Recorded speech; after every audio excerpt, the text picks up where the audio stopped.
শহীদ হয়েছেন তাদের সুন্দর একটা স্বীকৃতি প্রয়োজন, তাদের পুনর্বাসন প্রয়োজন, তার অঙ্গীকার যেন এই অভ্যুত্থানের ঘোষণাপত্রে ব্যক্ত করা হয়, সেই দাবি আমাদের থাকবে। একই সাথে 47, 71 এবং 24-এর ইতিহাসের যে ধারাবাহিকতা, সেটাকেই অভ্যুত্থানের ঘোষণাপত্রে স্থান দিতে হবে। আমরা মনে করি যারা আওয়ামী ফেসিবাদী এবং যারা খুনি এবং তাদের যারা দোষর আছে তাদের জন্য বিচার করা হয়, সেই বিচারের অঙ্গীকার এখানে স্পষ্টভাবে থাকতে হবে।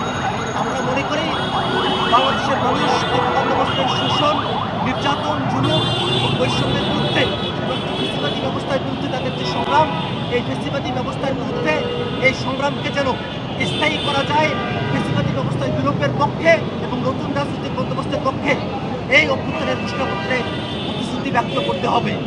একই সাথে আমরা মনে করি বাংলাদেশের বিদ্যমান যে সংবিধান আছে, এই সংবিধান 71-এর আকাঙ্ক্ষা এবং 24-এর আকাঙ্ক্ষাকে ধারণ করে না। অতএব 71 এবং 24-এর আকাঙ্ক্ষাকে ধারণ করতে আমাদের নতুন সংবিধান প্রয়োজন। নতুন সংবিধান প্রণয়নের জন্য একটি গণপরিষদ নির্বাচন অত্যন্ত আবশ্যকীয় বিষয় হয়ে দাঁড়িয়েছে। আমরা অপর রাজনৈতিক দলগুলোর কাছে বলতে চাই, আপনারা সংসদ নির্বাচনের কথা বলছেন, আইনসভা নির্বাচনের কথা বলছেন, আর ছাত্ররা বলছে দেশের আমূল ব্যবস্থার পরিবর্তনে গণপরিষদ সামনে ধরেন।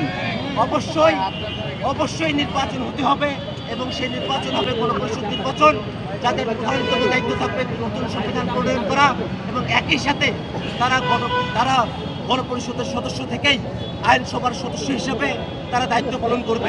অতএব সামগ্রিকভাবে শুধুমাত্র আইনসভার নির্বাচন নয়, গণপরিষদ নির্বাচনের মধ্য দিয়ে নতুন সংবিধান প্রণয়ন এবং আইনসভার কার্যাবলী সম্পন্ন করবার উদ্যোগ এই অভ্যুত্থানের যে ঘোষণাপত্র সরকার দিতে যাচ্ছে তাতে স্পষ্টভাবে থাকতে হবে।